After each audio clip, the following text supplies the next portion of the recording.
We've just passed the Sexual Offences Act as amended of 2019, and in the Sexual Offences Act we've changed certain laws wherein initially if you rape a teenager, the magistrate or the judge will sentence you 15 below. It could be a day, it could not be a day. But for now, we've tried to go over again, we've overhauled it. We have what we call now a basic and a clear sentence for all sets of sexual offences, including rape or lawful carnal knowledge, because if you tamper with a girl below the age of 18, she is still under the age of consent. So you cannot say she accepted me and she agreed to have sex with me, and that's not an excuse. So we agreed to have it 15 years to life imprisonment.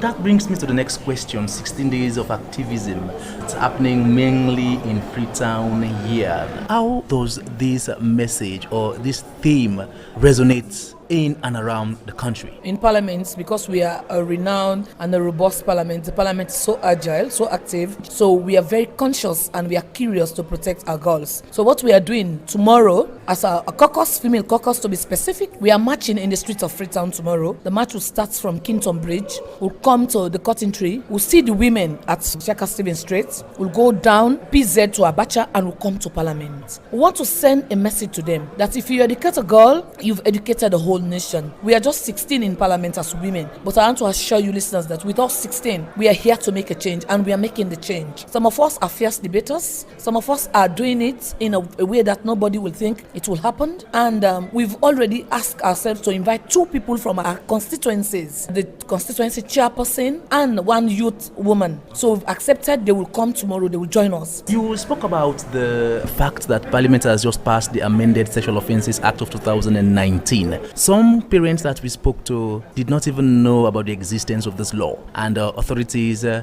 think, need to do more to educate them or sensitize them, so to speak, about this law. What do you think? They are very right. The law is yet a new one. Or we also have a tick to that. Not just authorities, even us as other authorities, lawmakers, we have the right to go to the radios to meet our people to tell them what is inside the law. We've started it. It was because we were late to receive the law. We've passed it, but for us to have the law handily, it was very difficult. But we've accepted the excuses from the draftsmen and from the printers that the law will come today. And we've agreed to have a meeting with the Campaign for Good Governance and a senior lawyer, Yasmin Jusu Sharif. We've asked them to look into the Sexual Offences Act as amended, and not just that one, for them to help us have what we call a child-friendly version. Because into the devolution of Estate Act of 2007, we have a child-friendly version, and with the child-friendly version, we cascade the messages into all schools, into all communities.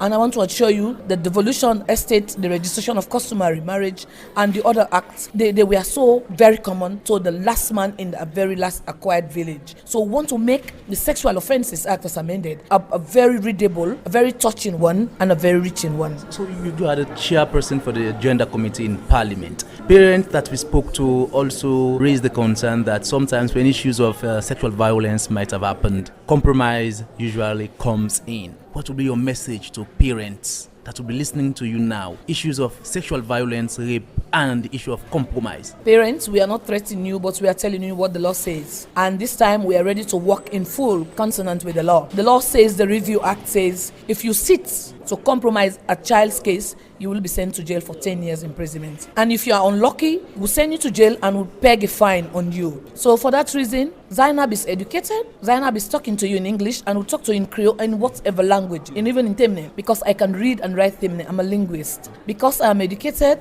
I think I know what I'm doing. I know the good and the bad. So help us to have the girls stay in school. Help us to maintain the dignity of the girls. So the 16 days of activism is ending in less than a week.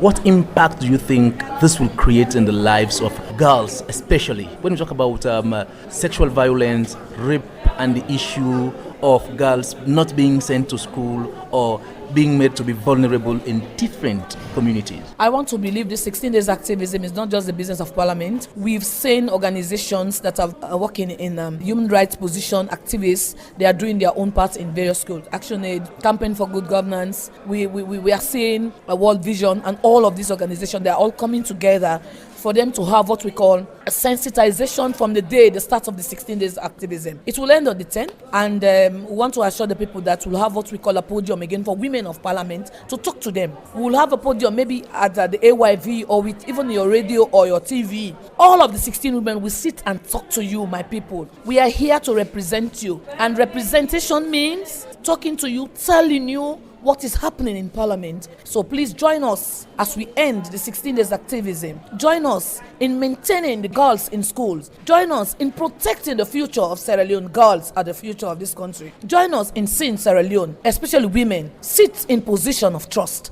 and help this country to be a country of trust.